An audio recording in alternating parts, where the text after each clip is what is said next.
அதே போல திருமாவளவன் விடுதலை சிறுத்தை கட்சிகள், திருமாவளவன் தலைமையில் இருக்கின்ற விடுதலை சிறுத்தை கட்சி எவ்வளவு போராடி போராடி 8 இடங்களில் பெற்றிருக்கிறாங்க. அது ஒரு அங்கீகரிக்கப்பட்ட கட்சியா இருக்குது. அங்கீகாரம் இல்லாத ஒரு கட்சிக்கு அதிக இடம் கொடுத்திருக்கிறாங்க. இதுதான் திமுக. புரிந்து கொள்ளுங்கள். திராவிட முன்னேற்ற கழக தலைமையிலே அமைந்துள்ள கூட்டணிகள் இனியாவது உணர்ந்து கொள்ளுங்கள். உங்களிடத்திலே திராவிட முன்னேற்ற கழக விசுவாசம் கிடையாது. திராவிட முன்னேற்ற கழகத்தை நம்பியவர்கள் நடு ரோட்டிலே விட்டு விடுவார்கள்.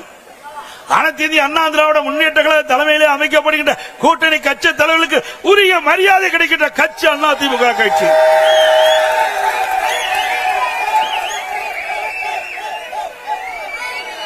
இன்றைய தினம் 5 ஆண்டு காலம் திராவிட முன்னேற்ற கழகம் ஆட்சி செய்தது.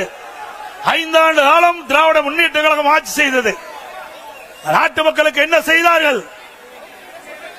ஆட்சியிலே மக்களுக்கு துன்பம்தான் மிஞ்சியது.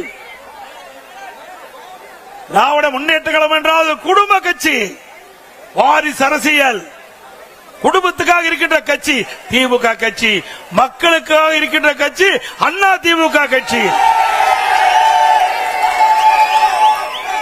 பொன்மனச்செம்மல் புரட்சி தலைவர் எம்ஜிஆர் அவர்கள் தீய சக்தி திமுகவை வேரோடு அழிக்க வேண்டும் என்ற அடிப்படையிலே அண்ணா திமுக என்ற இயக்கத்தை தோற்றுவித்தார். பிறகு அனைத்து இந்திய அண்ணா திராவிட முன்னேற்ற கழகத்தை மாற்றி அமைத்தார்.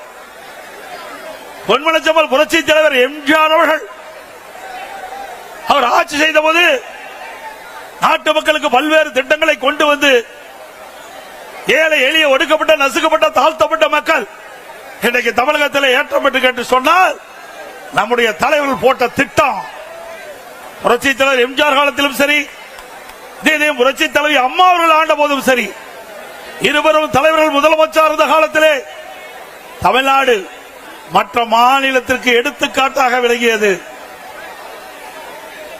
அந்த இருவரும் தலைவர்கள் பாதையிலேதான் இன்றைக்கு அனைத்து இந்திய அண்ணா திராவிட முன்னேற்ற கழகம் பயணித்துக் கொண்டிருக்கிறது.